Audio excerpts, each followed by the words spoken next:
আসসালামু আলাইকুম ভাইয়া। আমরা মোটামুটি এই চ্যাপ্টারের আগের দুইটা টপিক আমাদের পড়া শেষ হয়ে গেছে। এখন হচ্ছে আমরা তো মোটামুটি আমাদের প্রাণীদেহের যে পুষ্টি, তাদের বিভিন্ন রকম পুষ্টি, আদর্শ খাদ্য গ্রহণের নীতিমালা সবকিছু পড়ানো হয়ে গেছে। এখন যেটা পড়বো সেটা হচ্ছে ওইসব পুষ্টিগুলোর যদি অভাব হয় তাহলে আমাদের শরীরের মধ্যে কি কি হইতে পারে, ঠিক আছে? তো এই পার্টটা হচ্ছে আমি তোমাদের এই পার্টটা শুরু করার আগে বলে দিচ্ছি, এটা হচ্ছে টপ মোস্ট ইম্পর্ট্যান্ট। অর্থাৎ এই চ্যাপ্টারের আমাদের যদি আমি এই চ্যাপ্টারটাকে তিনটা ভাগে ভাগ করি, অর্থাৎ এই চ্যাপ্টার থেকে তিনটা টপিক সবচেয়ে বেশি আসবে। তার মধ্যে ভাইয়া একটা টপিক অবশ্যই হচ্ছে এটা। সো এটাতে হচ্ছে আমি 3 স্টার দিচ্ছি, ঠিক আছে? ওকে, সো যেহেতু তোমাদের চ্যাপ্টারে অলরেডি ইম্পর্টেন্স বলে ফেলছি, সো আমার সাথে সাথে তোমার জিনিসটা খুব ভালো করে কনসেপ্ট ক্লিয়ার হয়ে মতো তুমি আমার কথাগুলো শোনো এবং বইয়ে তুমি দাগাও, ঠিক আছে? আসি তাহলে ফার্স্টে আমাদের পুষ্টির অভাবজনিত রোগ আমরা যেটা পড়বো সেটা হচ্ছে গয়টার। সো গয়টার সম্পর্কে অলরেডি আমি তোমাকে বলে ফেলছি ভাইয়া কী কী হচ্ছে এবং কেন হচ্ছে, তুমি কিন্তু অলরেডি জানো। কিসের জন্য হচ্ছে? আয়োডিনের অভাব হলে তখন হচ্ছে। এবং আয়োডিনটা কী ছিল? একটা খনিজ লবণ ছিল, তাই না? আচ্ছা, আয়োডিন একটা কী ছিল? আমাদের সমুদ্রে পাওয়া একটা লবণ, যেটা হচ্ছে মেনলি তার উৎস হচ্ছে কি সামুদ্রিক উৎসগুলো। এবং এই জন্য বলছি আমাদের দেশের যেসব উত্তরাঞ্চল আছে যেখানে সমুদ্র নাই, সো ওখানে ওদের ক্ষেত্রে কি বেশি দেখা যায়? গয়টারটা বেশি দেখা যায়। আসি তাহলে, গয়টার মানে হচ্ছে কি গলগণ্ড। গলগণ্ড মানে কি? গলা ফুলে যাওয়া। গলা ফুলে যাওয়া মানে কি? থাইরয়েড গ্রন্থি ফুলে যাওয়া। দেখো, টিউমার, ক্যান্সার, প্রদাহ সহ বিভিন্ন কারণে থাইরয়েড কিন্তু ফুলে যেতে পারে, যেগুলো কিন্তু আবার কি না, গয়টার না। গয়টার হচ্ছে শুধুমাত্র কি জন্য হবে? যখন থাইরয়েড গ্রন্থিটা ফুলে যাবে, কিসের অভাবে? যখন সেটা আয়োডিনের অভাব হবে, তার কারণে যদি ফুলে যায়, সেক্ষেত্রে জিনিসটাকে আমি কি বলবো? গলগণ্ড বলবো, ঠিক আছে? এবং এটার কারণ কি? সেটা হচ্ছে আয়োডিনের অভাব পড়াটার, আয়োডিনের অভাব গয়টার বা গলগণ্ডের অন্যতম কারণ, ঠিক আছে? সমুদ্র থেকে দূরে উত্তরবঙ্গ, দেখছো ভাইয়া যেটা বললাম, এবং যেসব পার্বত্য এলাকা আছে তাদের মাটিতে যেহেতু আয়োডিনের কম থাকে, দেশে ওখানে এসব মানুষের সমস্যাটা এটা বেশি দেখা যায়, ঠিক আছে? তুমি গয়টারটা হচ্ছে তোমাদের একটা চিত্র আছে, এই যে দেখো খুব সুন্দর করে একটা চিত্র আছে ভাইয়া। আমাদের থাইরয়েড গ্রন্থিটা অবস্থান করে এই জায়গায়, ঠিক আছে? এই জায়গা হচ্ছে থাইরয়েড গ্ল্যান্ডটা অবস্থান করে, এবং এটা যখন ফুলে যাবে তখন এরকম একটা অবস্থা দেখা যাবে, যেটাকে আমরা কি বলবো? গলগণ্ড রোগী বলবো কিংবা গয়টার রোগী বলবো, ঠিক আছে? আচ্ছা, তারপর আসি আমাদের পরবর্তী সবচেয়ে গুরুত্বপূর্ণ, সেটা হচ্ছে নাইট ব্লাইন্ডনেস, কিংবা আমি যেটাকে কি বলছিলাম, আমাদের রাতকানা বলছিলাম বাংলায়, তাই না? এবং এটার আরেকটা নাম আমি কি বলছিলাম? জেরফথ্যালমিয়া বলছিলাম, কিংবা আমি আরেকটা বলছিলাম কি ক্যারাটোম্যালেশিয়া। ওটা হচ্ছে একদম লাস্ট স্টেজে গিয়ে হয়। কিন্তু এই যে ক্যারাটোম্যালেশিয়া, নাইট ব্লাইন্ডনেস, আরও অনেক ধরনের আছে, লাইক হচ্ছে টোসিস। টোসিসটা হচ্ছে এখানে না, টোসিসটা হচ্ছে চোখের পাতা মানে বসে গেলে আর কি। আচ্ছা, তারপর আরও অনেক বিভিন্ন রকম রোগ আছে, কনজাংটিভাইটিস, মানে মোটামুটি চোখের যেসব রোগ আছে মোটামুটি সবগুলোকে একসাথে জেরফথ্যালমিয়ার মধ্যে বলা হয়, ঠিক আছে? অর্থাৎ সবগুলোর রোগগুলোকে একসাথে কি বলা হয়? জেরফথ্যালমিয়া বলা হয়। অর্থাৎ ভিটামিন এ এর অভাবে যখন চোখ ক্ষতিগ্রস্ত হবে তখন তাকে আমি কি বলবো? জেরফথ্যালমিয়া বলবো। ওই জেরফথ্যালমিয়ার মধ্যে একটা উদাহরণ হচ্ছে আমাদের নাইট ব্লাইন্ডনেস কিংবা রাতকানা, ঠিক আছে? আচ্ছা, এটা কিসের জন্য হয়? ভিটামিন এ এর অভাবে হয়। দেখো, জেরফথ্যালমিয়া 7 থেকে 8টি মাত্রা রয়েছে, যা সর্বনিম্ন, অর্থাৎ এটা দিয়ে হচ্ছে জিনিসটা শুরু হয়, ঠিক আছে?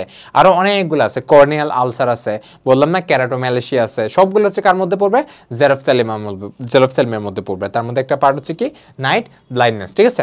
আচ্ছা, এবং এটা বেশি দেখা যায় কাদের ক্ষেত্রে? যারা বাচ্চা তাদের ক্ষেত্রে। কয় বছর? যারা 2 থেকে 5 বছরের মধ্যে, যে দেখো 2 থেকে 5 বছরের মধ্যে তাদের ক্ষেত্রে এই রোগটা বেশি দেখা যায়। কেন? বিকজ রাতকানা হয়, বিকজ আমাদের চোখের মধ্যে 2 ধরনের কোষ আছে। একটা কি ভাইয়া? একটা হচ্ছে রড কোষ, আর একটা হচ্ছে কোন কোষ, ঠিক আছে? আচ্ছা, একটা হচ্ছে রড কোষ আর একটা হচ্ছে কোন কোষ। এই যে রড কোষের যদি ক্ষতিগ্রস্ত হয় তাহলে হচ্ছে আমরা কি দেখবো না? তাহলে হচ্ছে আমরা চোখে রাতে দেখবো না, যেটাকে আমরা কি বলতেছি? যদি রড কোষ ক্ষতিগ্রস্ত হয়, এবং তাকে আমরা কি বলতেছি? নাইট ব্লাইন্ডনেস বলতেছি। আরেকটা কি আছে বললাম ভাইয়া? কোন কোষ। কোন কোষটা মেনলি আমাদের কি করে জানো? কোন কোষটা হচ্ছে আমাদের কালার ডিফারেন্সগুলা চোখের মধ্যে ধরিয়ে দেয়, ঠিক আছে? আচ্ছা, একটা হচ্ছে দেখতে সাহায্য করে, আর একটা হচ্ছে চোখের, আমরা লাইক বিভিন্ন রকম কালার দেখতেছি না, এই যে সাদা দেখতেছি, কালো দেখতেছি, তুমি আমার টি শার্ট দেখতেছো, ঠিক আছে? সো এই প্রত্যেকটা একটা আলাদা আলাদা কালার, তাই না? সো এই যে বিভিন্ন রকম কালারগুলা, এটা মেইনলি ডিফারেন্সিয়েট করে কে? কোন কোষ, ঠিক আছে? তাহলে 2 রকম কোষ আছে, তার মধ্যে যদি রড কোষ ক্ষতিগ্রস্ত হয় তাকে আমরা কি বলবো? রাতকানা বলবো। আর যদি ভাই কোন কোষ ক্ষতিগ্রস্ত হয় তাকে আমরা কি বলবো?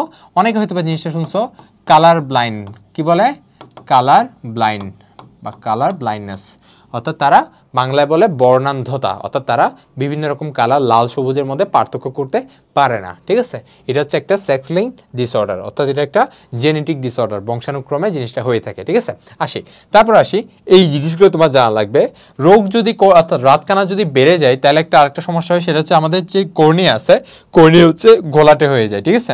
রাতকানা 10 থেকে শুরু করে চতুর্থ বা আচ্ছা, রাতকানা দশা থেকে শুরু করে চতুর্থ বা পঞ্চম মাত্রার জেরপ্থ্যালমিয়া ভিটামিন এ সহ কিছু ওষুধের প্রয়োগে ভালো হয়, কিন্তু যখন চূড়ান্ত মাত্রা বা তার কাছাকাছি পৌঁছে যায় তখন কর্নিয়া প্রতিস্থাপন অস্ত্রোপচার ছাড়া তেমন কিছু করার থাকে না। আচ্ছা, তাহলে রাতকানা দশা আমি বললাম কি 7 থেকে 8টা দশা আছে, সবগুলোকে জেরপ্থ্যালমিয়া বলে। তার সর্বনিম্ন দশা তার যেটা দিয়ে শুরু হয় সেটাকে আমরা কি বলি, রাতকানা বলি। এবং এই রাতকানা যখন একটু সিরিয়াস, অর্থাৎ রোগটা যখন সিরিয়াস কন্ডিশনে চলে যায় তখন চোখের কর্নিয়াটা ঘোলাটে হয়ে যায়, কাইন্ড অফ সাদা সাদা হয়ে যায় আর কি। এখন ভাই কর্নিয়া সবাই চিনো না? আচ্ছা, এই যে দেখো আমাদের চোখের মধ্যে যে সাদা অংশটা দেখতেছো এটাকে কি বলে, স্ক্লেরা বলে, ঠিক আছে। এবং সামনে যেটা কালো দেখতেছি ওইটা ভিতরেরটাকে বলে আইরিশ, এবং বাইরে অর্থাৎ হচ্ছে এই যে তোমার আইরিশের বাইরে যে আবরণটা আছে না ওইটাকে বলবো আমরা কি, আমরা কি বলবো, কর্নিয়া বলবো, ঠিক আছে। সো ওই কর্নিয়াটা হচ্ছে একটা ট্রান্সপারেন্ট লেয়ার। সো এটা কি একটা ট্রান্সপারেন্ট কেন, ওইটা ট্রান্সপারেন্ট কেন, বিকজ এটা একটা যে প্রতিস্থাপন মাধ্যম হিসেবে কাজ করতেছে, ঠিক আছে। আচ্ছা, তো এখন হয়টা কি, কোন একটা যখন আমাদের জেরপ্থ্যালমিয়া যেটা বললাম আর কি, যেটা সর্বনিম্ন স্তর হচ্ছে আমাদের রাতকানা। সো যখন কন্ডিশন অর্থাৎ রোগের কন্ডিশনটা যখন আরেকটু সিরিয়াস হয়ে যায় তখন ওই কর্নিয়াটা ঘোলাটে হয়ে যায়। সো আলটিমেটলি আমরা কি হয়, চোখে আর দেখি না। সো তখন অ্যাকচুয়ালি কর্নিয়া প্রতিস্থাপন ছাড়া আর কিছু করার থাকে না, ঠিক আছে। আচ্ছা, আর এর আগের ফেসে কিন্তু মোটামুটি তোমার ওষুধ দিয়ে কিন্তু জিনিসটা সেরে যায়, ঠিক আছে। আচ্ছা, সো আমি তোমাদের ফার্স্টে বলে ফেলছিলাম ভাইয়া, ধরো তোমার রাতকানা সমস্যা আছে কিংবা তুমি চোখে একটু কম দেখতেছো, তোমার চশমা পড়তে হচ্ছে, তোমার দেখবে ডাক্তারে বলে তুমি মলা মাছ, ঢেলা মাছ, কলিজা, ঠিক আছে, এইসব একটু খাওয়া দাওয়া করো, এরকম বলে না? সো আমার জানা লাগবে রাতকানা প্রতিরোধ করতে হলে কিংবা চোখের পাওয়ার ঠিক রাখতে আমার কি কি খাবার দাবার খাওয়া লাগবে, সেটা আমার প্র্যাকটিক্যাল লাইফের জন্য এগুলো খুবই গুরুত্বপূর্ণ, ঠিক আছে। তোমার যেটা বেশি লাগবে সেটা হচ্ছে তোমার এই রঙিন ফলটা বেশি আসে, সবজি আসে, সবজির মধ্যে গাজরটা বেশি আসে, আর মাছের মধ্যে যকৃতের তেল, কলিজা, এই দুইটা বেশি আসবে, ঠিক আছে। এগুলো হচ্ছে তোমার এমসিকিউতে বেশি আসে আর কি। আসি তারপর হচ্ছে রিকেটস। ভাই অলরেডি আমি রিকেটস সম্পর্কে তোমাদের বলে দিছি। রিকেটস কি, বাচ্চাদের ক্ষেত্রে জিনিসটাকে আমি কি বলতেছি, রিকেটস বলতেছি, because of vitamin D deficiency. আর যেটা যদি অ্যাডাল্টের ক্ষেত্রে হয়, যারা বয়োবৃদ্ধ তাদের ক্ষেত্রে হয়, তাকে আমরা কি বলতেছি, অস্টিওপোরোসিস। এক কথায় যদি বলতে যাই, হাড় ক্ষয় হয়ে যাচ্ছে, তাই না? আচ্ছা, তাহলে দেখো, আর বাচ্চাদের ক্ষেত্রে হাড়টা তো ক্ষয় হওয়ার চান্স নাই, তাদের ক্ষেত্রে হাড়টা বেঁকে যায় কাইন্ড অফ। আচ্ছা, আসি তাহলে কি হয়, এটা কিন্তু কোনো ভাইরাস বা ব্যাকটেরিয়াজনিত রোগ না, এটা একটা ভিটামিনের অভাবের কারণে হচ্ছে। এবং আমরা জানি ভিটামিন ডি কেন, ডি হচ্ছে আমাদের যত রকম আমার কি আছে, ক্যালসিয়াম, ফসফরাস, এগুলা শোষণে হেল্প করে, ঠিক আছে। ভিটামিন ডি এর যে কাজ, আমাদের সবচেয়ে গুরুত্বপূর্ণ কাজ হচ্ছে ওরা ক্যালসিয়াম এবং ফসফরাস এগুলাকে শোষণ করে। এবং আমরা অলরেডি বলে ফেলছি কি, আমাদের হাড়ের যেটা সবচেয়ে গুরুত্বপূর্ণ উপাদান, মাথায় রাখবা, আমাদের যে অস্থি আছে না, অস্থি, এই অস্থির মধ্যে কিন্তু একটা ডিফারেন্ট জিনিস আছে, লাইক অস্থি একটা জৈব জিনিস, তাই না? সো হওয়ার কথা ছিল কি, তার মধ্যে জৈব উপাদান বেশি, অজৈব উপাদান কম, বাট হয়টা কিন্তু এমনটা না। অস্থির মধ্যে তোমার 40% জৈব উপাদান থাকে, এটা মুখস্থ রাখবা, আর 60% অজৈব উপাদান থাকে। এটা কেন বলতেছি, এই যে অজৈব কেন বলতেছি, বিকজ অস্থির মধ্যে মোস্টলি অস্থি গঠিত হয় কি দিয়ে, ক্যালসিয়াম দিয়ে বা চুন দিয়ে, ঠিক আছে। সো যেহেতু ক্যালসিয়াম ফসফরাস শোষণ করতেছে, দ্যাট মিনস আমার ভিটামিন ডি কেন লাগবে, বিকজ আমার যদি হাড় প্রপারলি গ্রো করানো লাগে, ঠিক আছে। আচ্ছা, এই জন্য দেখবা এই যে তোমার ভিটামিন ডি, এগুলো হচ্ছে বাচ্চাদেরকে বেশি বেশি খাওয়াতে বলে।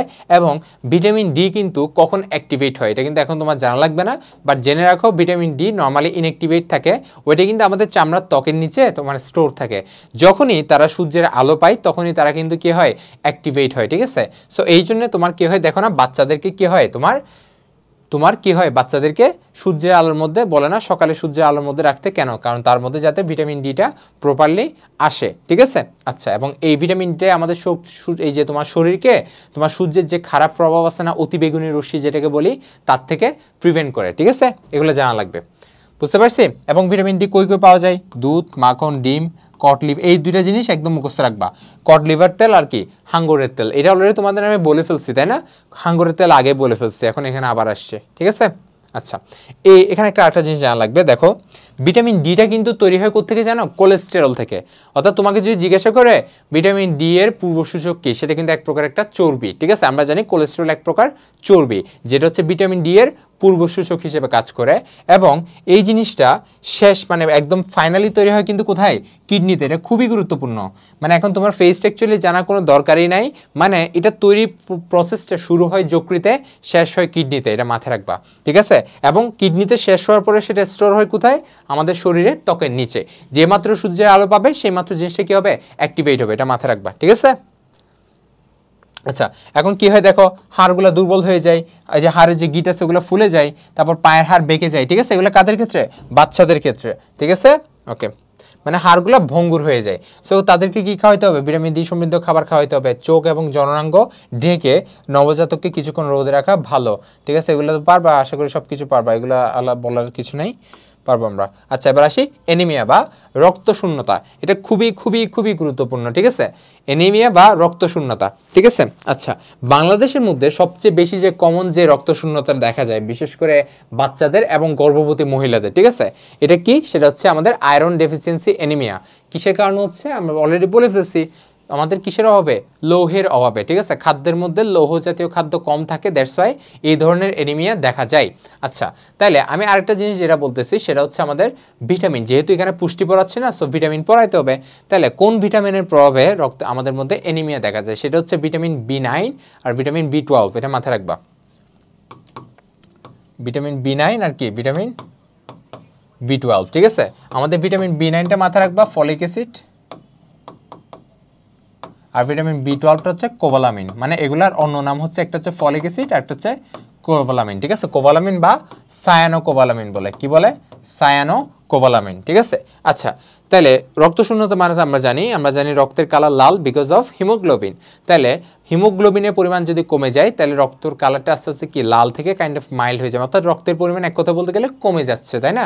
মানে যে রক্তের ইফেক্টিভ রক্ত এক কথা বলতে গেলে, কারণ হিমোগ্লোবিন না থাকতে তো রক্ত আর কোনো মূল্য নাই, তাই না? আচ্ছা, সো রক্তের মধ্যে হিমোগ্লোবিনের ঘনত্ব যদি স্বাভাবিক থেকে কমে যায় তখন তাকে আমরা কি বলবো? তখন তাকে আমরা রক্তশূন্যতা বলবো, ঠিক আছে? আচ্ছা, তাহলে কিসের জন্য? অলরেডি বলে ফেলছি, খাবারের মধ্যে যদি লৌহ বা আয়রনের অভাব থাকে, আর এটা হচ্ছে folic acid, vitamin B12। Folic acid মানে B9, এটা হচ্ছে কি? B12 মানে সায়ানোকোবালামিন, ঠিক আছে? এই তিনটার যদি অভাব ঘটে তাহলে আমরা তাই কি বলতেছি? রক্তাল্পতা বা তার রক্তশূন্যতা দেখা দিচ্ছে বা অ্যানিমিয়া দেখা দিচ্ছে, ঠিক আছে? আচ্ছা, এবং বাংলাদেশের মধ্যে এই তিনটার মধ্যে সবচেয়ে কমন কোনটা? আমাদের সবচেয়ে কমন হচ্ছে যেটা আয়রনের অভাব হয় ওইটা। আর বাদবাকি যে দুইটা সেটা কিভাবে হয়? সেটা হচ্ছে আমার বেসিক্যালি এই যে ফলিক অ্যাসিড আর ভিটামিন B12, এদের কাজ হচ্ছে আমাদের তোমার ডিএনএটাকে তোমার প্রপারলি রেপ্লিকেট করা, ঠিক আছে? এক কথা বলতে গেলে প্রপারলি রেপ্লিকেট করা এবং আলটিমেটলি হিমোগ্লোবিন অর্থাৎ আমাদের রক্তের যে লোহিত রক্তকণিকা তার প্রপার শেপ দেয়, অর্থাৎ পরিণত অর্থাৎ ম্যাচিওর আরবিসি তৈরি করে। আরবিসি মানে আমরা জানি লোহিত রক্তকণিকা তৈরি করে। কিন্তু যখনই আমার এই দুইটার অভাব হবে তখন ইমম্যাচিওর তোমার আরবিসি তৈরি হবে, যাদের শেপটা আমরা জানি একটা লোহিত রক্তকণিকার শেপ কি? এরকম এরকম, অর্থাৎ দ্বি অবতল, এদিকে অবতল এদিকে অবতল। বাট ইম্যাচিউর আরবিসি সেগুলো অনেক বড় হয় এবং সেগুলো কি হয় না? ম্যাচিউর না। সো ম্যাচিউর যেহেতু না, সে কি তার প্রপার যে কাজ সেটা করতে পারবে? অর্থাৎ হিমোগ্লোবিনের কাজ কি? কার্বন ডাইঅক্সাইড এবং অক্সিজেন পরিবহন করা, ও তো এটা করতে পারবে না, ঠিক আছে? আচ্ছা, সো এইটা হচ্ছে যেহেতু কাজ করতে পারতেছে না, সো কি হবে? এনিমিয়া হবে। এটাই হচ্ছে তোমার এই ফলিক অ্যাসিড ভিটামিন B12 এর কারণে হচ্ছে। আচ্ছা, এখন বাংলাদেশে কার কার হয়? শিশুদের আর কি গর্ভবতী মহিলাদের সবচেয়ে বেশি এটা দেখা যায়, ঠিক আছে? সেজন্য দেখবা যারা প্রেগনেন্ট ওমেন তাদের ক্ষেত্রে বলা হয় তোমরা ফলিক অ্যাসিড সাপ্লিমেন্ট নাও। ফলিক অ্যাসিডের কিন্তু ট্যাবলেট আছে, ঠিক আছে? এটা খাইতে বলা হয়, ঠিক আছে? আচ্ছা, তাছাড়া আরও বিভিন্ন কারণ আছে, যেমন অত্যধিক রক্তপাত হলে অথবা কৃমির আক্রমণ হলে, এগুলো হচ্ছে লোহের ঘাটতি কেন হয়, অর্থাৎ আয়রনের ঘাটতি কেন হয়। আচ্ছা, তারপর হচ্ছে লৌহগঠিত খাদ্য উপাদান যথাযথভাবে শরীরে শোষিত না হলে, বাড়ন্ত শিশু বা গর্ভবতী নারীদের লোহের পরিমাণ কম থাকলে, অন্ত্র মানে তো আমরা জানি ইন্টেস্টাইন, ঠিক আছে? ইন্টেস্টাইনের মধ্যে যদি কোনো কিছু দ্বারা সংক্রমণ হয় সেক্ষেত্রে হবে কি? লৌহ প্রপারলি শোষিত হইতে পারবে না, ঠিক আছে? এগুলোর কারণে হবে। এখন রক্তশূন্যতা হলে বিভিন্ন সিমটম দেখা যায়, বিভিন্ন আমাদের উপসর্গ দেখা যায়। লাইক সবচেয়ে প্রথম যেটা সেটা হচ্ছে রোগী দুর্বল ফিল করবে। কেন ফিল করবে? সে প্রপারলি অক্সিজেনটা দেহের কোষের মধ্যে সাপ্লাই দিতে পারবে না, বিকজ তার হিমোগ্লোবিনের পরিমাণ কমে গেছে, ঠিক আছে? সো সে প্রপারলি সাপ্লাই দিতে পারবে না। যেহেতু সে প্রপারলি সাপ্লাই দিতে পারবে না অক্সিজেন, সো প্রপারলি কি হবে না? শ্বসন প্রক্রিয়া প্রপারলি হচ্ছে না। শ্বসন প্রক্রিয়া প্রপারলি না হলে কি হবে না? এটিপি প্রপারলি তৈরি হচ্ছে না।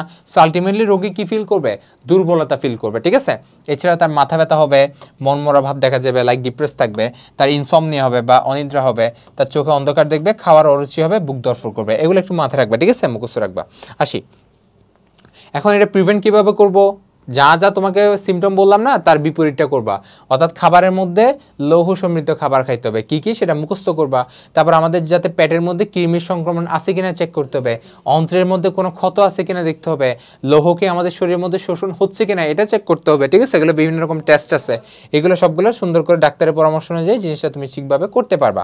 আচ্ছা, তোমার ফার্স্টে এই যে তোমার এনিমিয়ার ক্ষেত্রে বলা হয় অবশ্যই ডাক্তার দেখাইতে হবে। কেন? বিকজ এনিমিয়া বিভিন্ন রকম কারণে হয়।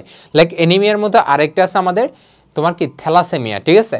এই যে থ্যালাসেমিয়াটা হচ্ছে তোমার অনেকটা অ্যানিমিয়ার মতোই, বাট পুরোপুরি জিনিসটা ডিফারেন্ট একটা জিনিস, ঠিক আছে? সো অ্যাকচুয়ালি কোন কারণে তার অ্যানিমিয়া হয়েছে অর্থাৎ তার রক্তশূন্য দেখা দিচ্ছে সেটা কিন্তু তোমার ডাক্তারই তো বলতে পারবে, তাই না? এই জন্য তোমার ডাক্তারের শরণাপন্ন হতে বলে। আসি, তাহলে পারবা না এগুলো ভাইয়া? আচ্ছা, ঠিক আছে। তাহলে এখন বলছে কি প্রপারলি যদি আমার কি হয়, খাদ্য আমাদের কি প্রপারলি শক্তি দিচ্ছে, এখন ওই শক্তিটাকে আমি কিভাবে ইউজ করতেছি। নর্মালি আমরা দেখি আমাদের পেশির জন্য যে শক্তিগুলো দরকার হচ্ছে, দেখো আমাদের অঙ্গ প্রত্যঙ্গের জন্য যেসব শক্তি দরকার হচ্ছে এগুলো তো আমরা খাবারের মাধ্যমে পাচ্ছি, এই জিনিসটা লাগবে। এটা হচ্ছে মৌলবিপাক শক্তি। দেখো মৌলবিপাক শক্তি কাকে বলে, এটা কতে আসবে, ক্ষতে আসবে। জিনিসটা কি, সেটা হচ্ছে মৌলবিপাক শক্তি একটা ব্যক্তির দৈনিক কি পরিমাণ শক্তি দরকার আছে সেটা ডিপেন্ড করে কিছু বিষয়ের উপর, যেমন তার মৌলবিপাক, দৈহিক যে পরিশ্রম এবং খাদ্যের প্রভাব, এই তিনটা জিনিসের উপর, ঠিক আছে? আরও কিছু আছে লাইক তার শারীরিক অবস্থা, যে সে কি বাড়ন্ত শিশু কিনা, কিংবা সে একদম ম্যাচিউর বয় কিনা, কিংবা তার বয়স হয়ে গেছে কিনা বা বৃদ্ধ হয়ে গেছে কিনা, ঠিক আছে? এগুলোর উপর ডিপেন্ড করে, কিংবা আবহাওয়ার উপর ডিপেন্ড করে। যেমন আমরা খুবই নর্মালি দেখি লাইক চায়নার যেসব পার্সন আছে তারা কাইন্ড অফ বেটে হয়, তাই না, বাট্টা হয়। আর যারা তোমার ধরো অস্ট্রেলিয়ান পার্সন আছে, অবশ্যই এটা কিসের উপর ডিপেন্ড করতেছে, ভৌগোলিক অবস্থার উপর ডিপেন্ড করতেছে, তাই না? তারা অনেক লম্বা হয়। তাহলে সব কিছু কিন্তু আমার কি বিবেচনা রাখতে হবে, ঠিক আছে? এইটাই বলা হয়েছে, বুঝতে পারছি?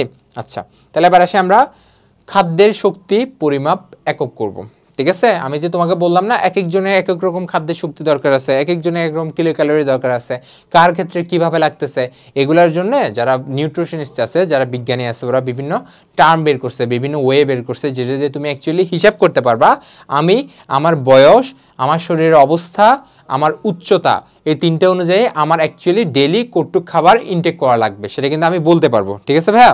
আচ্ছা, দেখি তাইলে এই আগে আমার এই জিনিসগুলো জানা লাগবে। তোমার 1 কিলো ক্যালোরি বা আমি যেটাকে বলতেছি 1000 ক্যালোরি, এই জিনিসটা কি? দেখো পদার্থবিজ্ঞানী হিসেবে 1 কিলোগ্রাম মানে 1 কেজি পানির উষ্ণতা 1 ডিগ্রি সেন্টিগ্রেড, এই যে দেখো 1 ডিগ্রি সেলসিয়াস বা সেন্টিগ্রেড বৃদ্ধি করতে 1000 কিলো ক্যালোরি, 1000 ক্যালোরি বা 1 কিলো ক্যালোরি তাপের দরকার হয়, ঠিক আছে? এটা মাথায় রাখবা, এটা হচ্ছে আমাদের কিলো ক্যালোরি সংজ্ঞা বলতে পারবো, ঠিক আছে? আরও কিছু জিনিস আছে লাইক কিলো জুল আর কিলো ক্যালোরি, দুইটার মধ্যে পার্থক্য কি? লাইক আমরা যখন কোনো পদার্থবিজ্ঞানের কাজের হিসাব করতেছি তখন জিনিসটাকে আমরা কিভাবে প্রকাশ করি, জুল এককে প্রকাশ করি, ঠিক আছে? কিন্তু যখন আমরা জিনিসটাকে খাবারের এককে প্রকাশ করি, মানে যত রকম আমার দেহের মধ্যে কতটুক খাবার লাগবে, কতটুক খাবার দিব, কতটুক শক্তি খরচ হচ্ছে, সব কিছু আবার আমরা কিসে প্রকাশ করি, ক্যালোরি এককে প্রকাশ করি, ঠিক আছে? তাহলে অবশ্যই ক্যালোরি এবং কি জুলের মধ্যে আবার কি একটা সম্পর্ক আছে, আমি একটু পরে জিনিসটা তোমাকে বলতেছি, ঠিক আছে? আচ্ছা, এই যে দেখো এখানে খুব সুন্দর করে লেখা আছে এক খাদ্য ক্যালোরি মানে কি মিন করে, 1 কিলো ক্যালোরি, ঠিক আছে? মানে 1000 ক্যালোরি মিন করে, সেটাই হচ্ছে 1 কিলো ক্যালোরি, এবং 1 খাদ্য ক্যালোরি দুইটা হচ্ছে সেম। আচ্ছা, এবং সেটা ইকুয়ালস টু কত, 4.2 কিলো জুল, ঠিক আছে? এটা মাথায় রাখবা, বুঝতে পারছি? আচ্ছা, এবার আসি আমরা জিনিসটা বের করি, ঠিক আছে? আচ্ছা, এই জিনিসটা তোমার জানা লাগবে।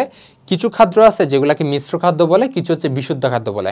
লাইক আমি যদি তোমাকে বলি দুধ, সাপোজ ধরো এই যে দেখো দুধ, আমি তোমাকে অলরেডি বলে ফেলছি না ভাইয়া, দুধ কিন্তু আমাদের স্নেহ জাতীয় খাদ্যের একটা উৎস হিসেবে কাজ করে, আবার অবশ্যই সবচেয়ে বেশি কিসের উৎস হিসেবে কাজ করে, আমিষের উৎস হিসেবে কাজ করে, তাই না? তাহলে দুধ কি একটা মিশ্র খাদ্য। বাট আবার কিছু আছে লাইক বিশুদ্ধ খাদ্য, সাপোজ আমি যদি তোমাকে বলি চিনি, ও হচ্ছে পানির মধ্যে চিনি মিশিয়ে শরবত করে খাচ্ছে, তাহলে তার শরীরের মধ্যে কি ঢুকতেছে, তার শরীরের মধ্যে পানি ঢুকতেছে আর কার্বোহাইড্রেট ঢুকতেছে, তাই না ভাইয়া? এছাড়া আর কিছু ঢুকতেছে? অবশ্যই কিছু ঢুকতেছে না। তাইলে এই যে চিনি, এটা কি, এটা একটা বিশুদ্ধ খাদ্য, ঠিক আছে? বুঝতে হবে, মানে তার মধ্যে যদি অন্য কিছু না থাকে সেটা কি বিশুদ্ধ খাদ্য হবে, ঠিক আছে? আচ্ছা, এখন আমরা কি করব, ক্যালোরি নির্ণয় করবো, এটা খুবই গুরুত্বপূর্ণ, বুঝতে পারছি? আচ্ছা, তাহলে এই জিনিসটা তোমার মুখস্থ থাকা লাগবে, এবং এটা খুবই গুরুত্বপূর্ণ এবং খুবই সিম্পল একটা জিনিস, সেটা হচ্ছে শর্করা 1 গ্রাম থেকে আমরা খাদ্য ক্যালোরি মানে কি কিলো ক্যালোরি, তাই না? এটা জানতে হবে। অর্থাৎ আমরা শর্করা 1 গ্রাম থেকে 4 কিলো ক্যালোরি পাবো, আমিষও ঠিক সেমটা পাবো, বাট আমি তোমাকে বলছিলাম চর্বির মধ্যে দ্বিগুণের অধিক পাচ্ছি, মানে কত, প্রায় 9 কিলো ক্যালোরি পাবো, ঠিক আছে? 4 4 9, এটা মাথায় রাখবা, ঠিক আছে? 4 4 9, ঠিক আছে? আচ্ছা, একটা উদাহরণ দিয়ে জিনিসটা একটু মুখস্থ করে ট্রাই করি বা বোঝার ট্রাই করি। এখানে খুব সুন্দর করে একটা কোয়েশ্চেন তোমাদের দিয়ে দিছে, 20 গ্রাম চিরা তো আমরা সবাই চিনি, তাই না? চিরা আমরা রোজার সময় বেশিরভাগ খাই। দেখো 15.4 গ্রাম শর্করা আছে, 1.32 গ্রাম প্রোটিন আছে এবং 0.24 গ্রাম স্নেহ আছে। এখন আমি যদি 1 কেজি চিরা হিসাব করি, সেখানে আমি খাদ্য শক্তি টোটাল কদ্দুর পাচ্ছি। কেউ যদি 1 কেজি চিরা খায়, সে তাহলে কদ্দুর কিলো ক্যালোরি পাচ্ছে। খুবই সিম্পল, সেটা আমি ইজিলি বের করে ফেলতে পারবো। মাথায় রাখবা, সব কিছু যখন তুমি বের করতেছো, তাকে অ্যাট লাস্ট কিলো জুলে কনভার্ট করে ফেলবা, ঠিক আছে? কারণ এটাই তো আদর্শ একক, ঠিক আছে? কিলো জুলে কনভার্ট করবা। তাহলে আসি 15 গ্রাম, তাহলে 15 দিয়ে কারে গুণ দিব? 4 দিয়ে গুণ দিব। তাহলে 1.3 কার দিয়ে কত দিয়ে গুণ দিব? 4 দিয়ে গুণ দিব। তারপর 0.24 এটা কি স্নেহ, মানে কত দিয়ে গুণ দিব? 9 দিয়ে গুণ দিব। তাহলে এই তিনটা পাইলাম না, তিনটারে যোগ করলাম, তাহলে আমি টোটাল কত পাইলাম? 69.04 কি পাইলাম? কিলো ক্যালোরি পাইলাম, তাই না? আচ্ছা, আবার আমি জানি 1 কেজি মানে কি 1000, তাহলে 1000 দিয়ে এটাকে গুণ দিব না? গুণ দিলাম, ঠিক আছে? আচ্ছা, এটা আচ্ছা দেখো, একটা কাহিনী আছে। এই যে যেমন এটা কি আমি 1 গ্রামে পাইছি? না ভাই, এটা 20 গ্রামে পাইছিলাম, বলে দিছে না? তাহলে আবার কি হবে? 1 কেজি, তাহলে 20 গ্রামে আছে টুক, 1 কেজি আছে কটুক। 1000 গুণ এটা ডিভাইড বাই কত? 20, শেষ। তাহলে কত বের করলাম? 3452 কিলো ক্যালোরি। আচ্ছা, এখন আমি কি করবো? আমি জানি 1 কিলো ক্যালোরি মানে কত? 4.2 কিলো জুল। তাহলে 4.2 কিলো জুল মানে কি? আমরা তো জানি কিলো ক্যালোরির মান বেশি এবং জুলের মানটা অনেক বেশি হয়ে যাবে যদি আমি সেটাকে জুলে কনভার্ট করি, তাই না?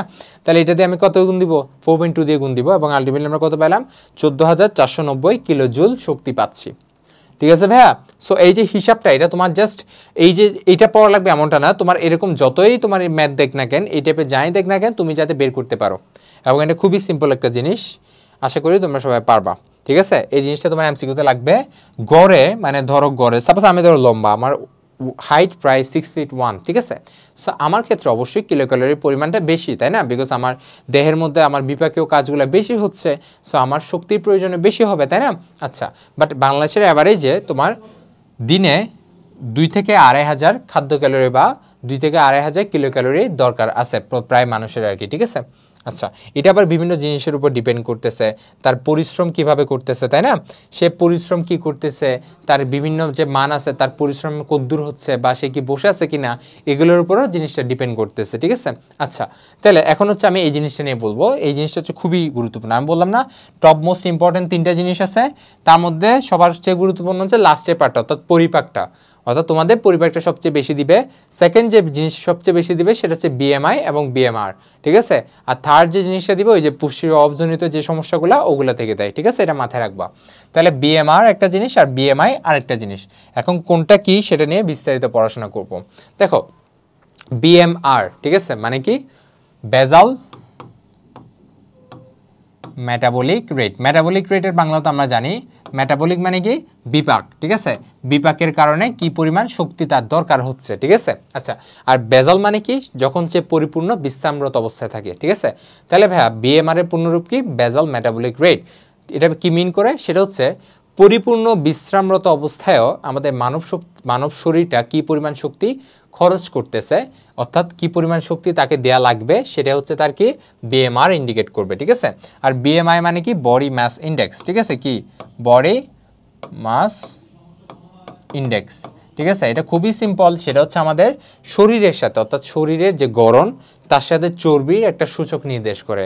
অর্থাৎ মানুষটা কি মোটা, নাকি মানুষটা একদম শুকনা, বা তার শরীরের মধ্যে পুষ্টির, তার শরীরের মধ্যে কি আরও মাংসের বৃদ্ধি প্রয়োজন আছে কিনা, মানে সে অ্যাকচুয়ালি সুস্থ কিনা, নাকি সে তোমার স্থূল পার্সন কিনা, অবিজ পার্সন কিনা, এটা ইন্ডিকেট করে বিএমআই, ঠিক আছে? আচ্ছা, তাহলে বুঝতে পারছি। তাহলে আবার শুরু করি, বিএমআরটা কীভাবে বের করবো এটা শুরু করি। তাহলে বিজ্ঞানী হ্যারিস বেনেডিক্ট একটা সূত্র আছে, ওইটা দিয়ে বেসিক্যালি আমরা কি করি? বিএমআরটা ছেলে আর মেয়ে দুইজনের আলাদা আলাদা করে বের করতে পারি। আমরা জানি পুরুষ এবং মহিলার মধ্যে যে শরীরের যে তোমার টোটাল যত রকম অর্গান আছে, যত রকম মেটাবলিক সিস্টেম আছে, সবগুলাই কি দুইটা ছেলে আর মেয়ের মধ্যে অবশ্যই ডিফারেন্ট, ঠিক আছে? সো তাদের মধ্যে যে বিএমআর, সেটা তাদের লিঙ্গভেদে অবশ্যই কী হবে? ভিন্ন হবে, তাই না? আচ্ছা, দেখো, মেয়েদের বিএমআর সেটার একটা সূত্র আছে, সেটা কি? 655 যোগ 9.6 তার শরীরের ওজনের কেজি দিয়ে তুমি গুণ করবা, প্লাস 1.8 উচ্চতাকে কিসে রাখবো? সেন্টিমিটার রাখবো, মাইনাস 4.7 তার বয়স বছরে, ঠিক আছে? ঠিক সেম ওয়েতে ছেলেদের বিএমআর, এটাও ঠিক সেম করে একটা ইকুয়েশন আছে। আল্লাহর ওয়াস্তে তোমরা এই দুইটা ইকুয়েশন একদম আজকে থেকে যাতে মুখস্থ থাকে, এটা মাথায় রাখবা, বিকজ এটা দিয়ে তোমাদের ম্যাথ কিন্তু দিবে, ঠিক আছে? একদম জিনিসটা খুবই সিম্পল। সাপোজ ধরো এখানে একটা উদাহরণ দিচ্ছে, একজন নারী, তার বয়স 33 বছর, ওজন উচ্চতা দিছে কত? 165 সেন্টিমিটার, ঠিক আছে? এবং তাদের ওজন দিছে 94 কেজি, বুঝতে পারছি? আচ্ছা, ঠিক আছে, পারবো? আচ্ছা আচ্ছা, এখানে একটা তোমাদের একটা কথা বলে দিই। সাপোজ ভাই অনেকে বলে ভাই আমার উচ্চতা তো সেন্টিমিটারের কথা আমি জানি না। ভাই এটা খুবই সিম্পল একটা জিনিস, তোমরা হয়তো বা ছোট সেজন্য তোমরা নাও জানতে পারো, বাট এই জিনিসগুলো ক্লাস 7-8 পড়ে আসছো, ঠিক আছে? সাপোজ আমার উচ্চতা ধরো 5 ফিট 4, মেয়েদের বেশিরভাগ উচ্চতা এমন থাকে 5 ফিট 2 বা 5 ফিট 4, মানে কি 5 ফিট 2 ইঞ্চি, তাই না? আচ্ছা 5 ফিট মানে কি আমরা জানি 5 12, তাই না? 1 ফিট মানে 12 ইঞ্চি, তাহলে 60 প্লাস 2 মানে কত 62 ইঞ্চ, তাই না? আচ্ছা তাহলে আমাদের ইঞ্চি টোটাল বের হয়ে গেছে। আচ্ছা এখন ইঞ্চ বের হয়েছে তো হবে না, এটার সাথে কত গুণ করা লাগবে 2.54 গুণ করা লাগবে, তাই না? তাহলে আমার জিনিসটা কিসে বের হবে সেন্টিমিটারে আনসার বের হবে, ঠিক আছে? খুবই সিম্পল জিনিসগুলো। তাহলে এই জিনিসটা তুমি ইজিলি সূত্রতে বসে বের করে ফেলতে পারবে না? তাহলে এই যে মহিলা তার ডেইলি রিকোয়ারমেন্ট কত 1699.3 ক্যালোরি তার শক্তি দরকার আছে, ঠিক আছে? আচ্ছা অর্থাৎ এই চারটা ইউজ করে আমি ইজিলি বের করে ফেলতে পারবো। এখন হচ্ছে আমার শারীরিক অবস্থার ভিত্তিতে তার ক্যালোরি মানের কি চেঞ্জ হবে। ধরো আমি বসে আছি, আমি সারাদিন কোনো কাজ করি না, তাহলে আমার শরীরে অবশ্যই আমি খাওয়া দাওয়া একটু কম করলেও চলবে। আর যে সারাদিন দৌড়াদৌড়ির উপরে আছে তার তো অবশ্যই কী করা লাগবে ক্যালোরি বেশি লাগবে, তাই না? এটা খুবই সিম্পল একটা জিনিস, তাই না? সো বিজ্ঞানীরা এটার উপর একটা চার্ট তৈরি করছে, অর্থাৎ আমি যে বিএমআর মানটা আগে বের করলাম না, তার সাথে কত কত করে গুণ করব বিভিন্ন কন্ডিশনে। সাপোজ এটাও কিন্তু তোমার কি করতে হবে ভাইয়া মুখস্থ করতে হবে, কষ্ট হলেও মুখস্থ করতে হবে, একদম ইজি। পরিশ্রমে যদি না হয় সবচেয়ে কম অর্থাৎ কত 1.2, আর যদি হালকা পরিশ্রম হয় লাইক সপ্তাহে 2-3 দিন খেলাধুলা করলে 1.3, না হ্যাঁ 1.37, আর যদি পরিশ্রমে হয় তাহলে অর্থাৎ সপ্তাহে 2-3 দিন প্রচুর খেলা করে তাহলে কত 1.55, আর যদি সপ্তাহে প্রতিদিন প্রচুর খেলাধুলা করে অর্থাৎ খুবই পরিশ্রমী তাহলে কি 1.72, আর যদি অত্যন্ত পরিশ্রমী হয় অর্থাৎ সে ডেইলি অত্যন্ত জোরধাপ খেলাধুলা করে তাহলে তার ক্ষেত্রে কত 1.9 দিয়ে গুণ দিব কাকে, ওই যে বিএমআর বের করলাম না ওই বিএমআরটাকে দিয়ে গুণ দিব। সাপোজ এখানে একটা দেয়া আছে, সাপোজ এই যে নারীটা তার যদি সে যদি প্রচুর খেলাধুলা করে তাহলে তার ক্ষেত্রে কত দিয়ে গুণ দিব 1.72 দিয়ে, তাহলে আলটিমেটলি আমার আনসারটা বের হলো, অর্থাৎ তার ডেইলি 3000 কিলোক্যালোরির কাছাকাছি তার শক্তি অর্থাৎ সে খাবার দাবার খাইতে হবে। তাহলে ভাই খুবই একটা মজার একটি ইকুয়েশন না, যেটাতে আমি কি টোটাল আমার কদ্দুর কিলোক্যালোরি ডেইলি ইনটেক করা লাগবে আমি বের করে ফেলতেছি, এবং ওই অনুযায়ী আমি আগে একটা ভাই কি ন্যাশনাল যে ফুড যে নিউট্রিশন যে চার্ট ছিল ওখান থেকে আমি বলে দিতে পারতেছি প্রত্যেকটা খাবার অনুসারে আমার খাদ্যের কিলোক্যালোরি কত হচ্ছে। লাইক আমি মাংস যদি খাই, গরুর মাংস যদি খাই, আমার প্রতি 100 গ্রামের জন্য 114 কিলোক্যালোরি আমি পেয়ে যাচ্ছি। এভাবে করে আমি ভাই টোটাল একটা চার্ট সুন্দর করে নিজের জন্য তৈরি করে ফেলতে পারবো না? এটাই কিন্তু এই চ্যাপ্টারের আমার ফার্স্ট পার্টের উদ্দেশ্য, ঠিক আছে? আচ্ছা ঠিক আছে। আচ্ছা এটা কিন্তু একটা খুবই মজার জিনিস, সেটা হচ্ছে বিএমআর এবং ব্যয়িত শক্তির সম্পর্ক। অর্থাৎ আমি বিএমআর মানে কি বলতেছি, শরীরের মধ্যে কি পরিমাণ শক্তিটা লাগতেছে। এখন এটার সাথে একটা সম্পর্ক আছে, লাইক আমাদের বিএমআর আমাদের শরীরের 60 থেকে 75 ভাগ শক্তির উৎপাদন নিয়ন্ত্রণ করতেছে, ঠিক আছে? কারণ আমরা যে খাবারটা ইনটেক করতেছি না ভাই, খাবার খাইলে কি হয়ে যাচ্ছে, মানে আমি খাবার খাইয়েই কি বিএমআরকে কমপ্লিট করতে পারবো? কখনো না। খাবারটা হচ্ছে আমাদের টোটাল যে দেহের মধ্যে শক্তি তার মাত্র কত 10-20% প্রোভাইড করে। আর আমি যে শারীরিক দৌড় এই যে ব্যায়াম ট্যায়াম করতেছি না, হাঁটাচলা করতেছি না, ওইটা কিন্তু আরও বেশি, দেখো 20-30% শক্তি পেয়ে থাকতেছি। তাহলে এটা কিন্তু একদম ছোটো রাখতে হবে, এগুলো এমসিকিউর জন্য খুবই গুরুত্বপূর্ণ, ঠিক আছে? আচ্ছা দেখো তাহলে আমার বিএমআর থেকে একটা জিনিস আমি খুবই সিম্পলি পাচ্ছি, যারা অর্থাৎ দেখা যায় অনেক মানুষ যারা চিকন হতে চাচ্ছে ওরা হচ্ছে একদমই খাওয়া দাওয়া ছেড়ে দেয়। এটা কিন্তু করা যাবে না, খাওয়া দাওয়া না ছেড়ে বরঞ্চ তার পরিমিত জিনিসগুলো বুঝে শুনে খাইতে হবে এবং চর্বি জাতীয় খাবার মোটামুটি পুরোপুরি বাদ দিতে হবে, ঠিক আছে? এই জিনিসটা তার মেনটেন করতে হবে।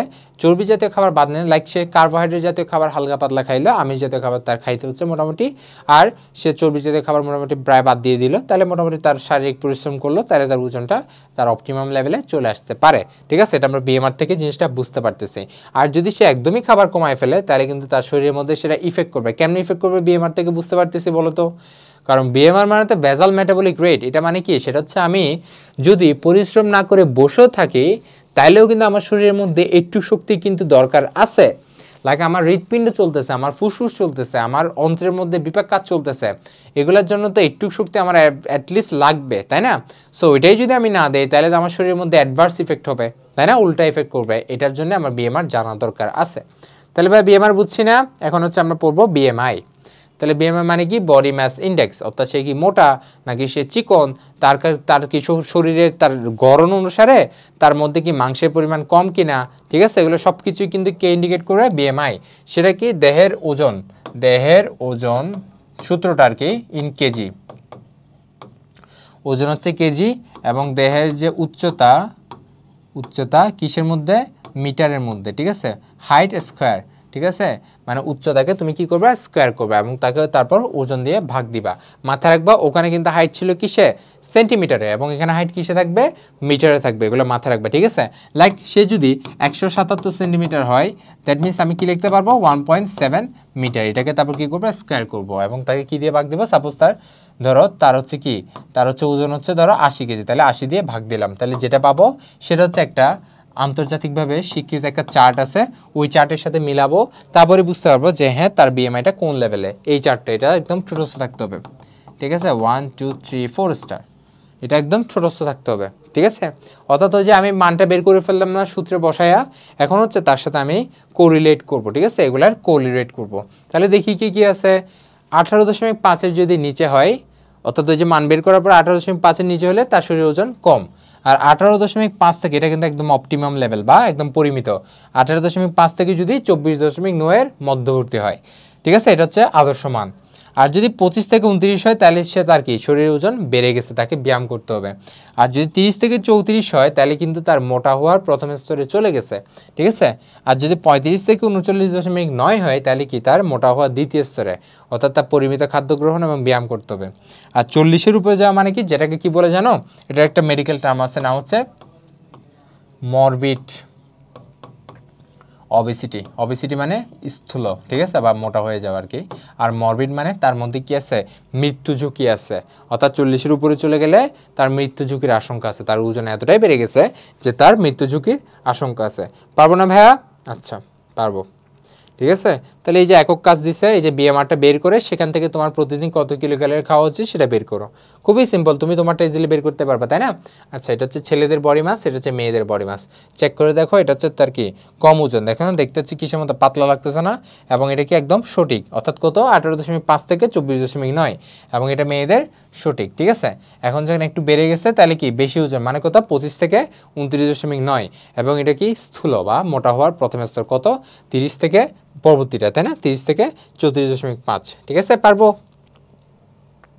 ঠিক আছে ভাইয়া। তাহলে এগুলো দলগত কাজ দিচ্ছে, এগুলো একদমই সহজ, এগুলো না পারার কোনো কারণই নেই, ঠিক আছে। এখন যে ভাইয়া বিএমআর নিয়ে এত কিছু তোমার বললাম না, বিএমআর বিএমআই, তাই না, তো বিএমআই থেকে আমি বুঝতে পারছি পার্সনটা কি মোটা হয়ে গেছে কিনা কিংবা স্থূল হয়ে গেছে কিনা। তাহলে স্থূল থেকে আমাদের কি করা লাগবে, তাহলে ডেইলি শরীর চর্চা করা লাগবে, তাই না, এবং কি ডেইলি বিশ্রাম করা লাগবে, দুইটার কিন্তু খুবই খুবই গুরুত্বপূর্ণ, এবং এটাই হচ্ছে আমরা এই পরবর্তী টপিকে পড়ব, শরীর চর্চা এবং বিশ্রামের গুরুত্ব, ঠিক আছে। আচ্ছা, তাহলে আমরা শরীরচর্চার গুরুত্ব আমরা সবাই জানি, আমাদের শরীরের যে কর্মক্ষমতা সেটা যদি আমরা অটুট রাখতে চাই তাহলে আমার ডেলি শরীরচর্চা অ্যাটলিস্ট বলছে তুমি ডেলি 30 মিনিট হাঁটো, স্পিডে হাঁটো, ঠিক আছে, স্পিডে, নর্মালি হাঁটা তো পুরো ব্যায়াম হচ্ছে না, স্পিডে একদম হাত পা নড়াইয়া ডেলি 30 মিনিট অ্যাটলিস্ট হাঁটতে বলে, এটা হচ্ছে বিজ্ঞানীরা বলে, তাহলে তোমার শরীর মোটামুটি সুস্থ থাকবে, ঠিক আছে। এবং নামাজ কালাম হচ্ছে 5 ওয়াক্ত পড়লে যারা মুসলিম তাদের সেটাও কিন্তু কি হয়, ব্যায়ামের অন্তর্ভুক্ত হিসেবে কাজ করতেছে।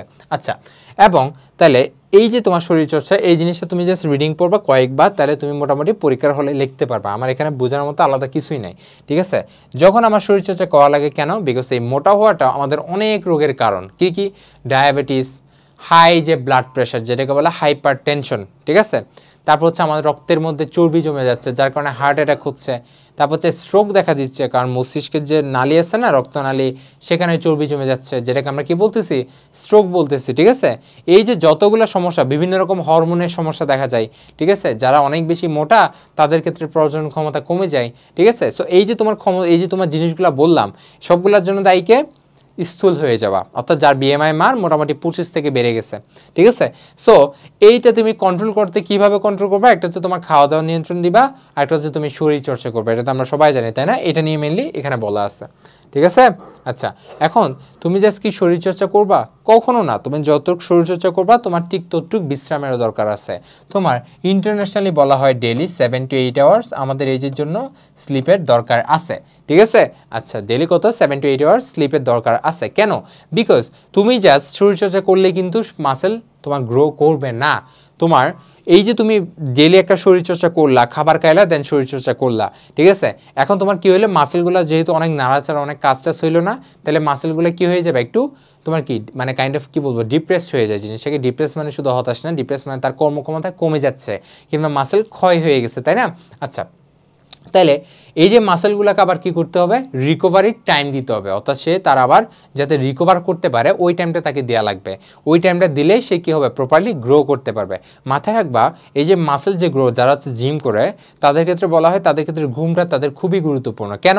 তাদের যে এই যে ব্যায়াম করে না, তখন কিন্তু তাদের মাসেল গ্রো করে না, ঠিক আছে? তখন জাস্ট পাম্প আউট হচ্ছে। যখন সে কি করতেছে, প্রপারলি বিশ্রাম নিচ্ছে, তখনই তার মাসেলটা রিকভারি হয়ে মাসেলটা তখনই গ্রো করতেছে, ঠিক আছে? সো এই জিনিসটা অর্থাৎ বিশ্রাম জিনিসটা আমাদের জন্য খুবই গুরুত্বপূর্ণ, বুঝতে পারছি? এখানে এটা বলা আছে, আমি তার চেয়ে আরও খুব ভালো করে বড় করে তোমাদের বলছি, আশা করি তোমরা জিনিসটা বুঝতে পারছো, ঠিক আছে ভাইয়া? তাহলে আমরা পুরোপুরি আশা করি সবগুলো টপিক, এই যে তোমার কি কি লাগবে, কি কি পড়তে হবে, এই জিনিসটা সম্পর্কে বলে ফেলছি। বিএমআই সম্পর্কে বলছি, শরীরচর্চা সম্পর্কে বলছি, তার আগের পার্টও তোমার জন্য ক্লিয়ার করে ফেলছি। সো সবাই ভালো থাকবা, সুস্থ থাকবা, আসসালামু আলাইকুম। নেক্সট আমরা এই টপিক নিয়ে আমরা এই যে বিভিন্ন রকম আমাদের খাদ্যের মধ্যে যেসব রাসায়নিক পদার্থ ইউজ করে এবং তার কারণে আমাদের শরীরে কি কি ক্ষতি হচ্ছে এটা নিয়ে আলোচনা করব, ঠিক আছে? আচ্ছা।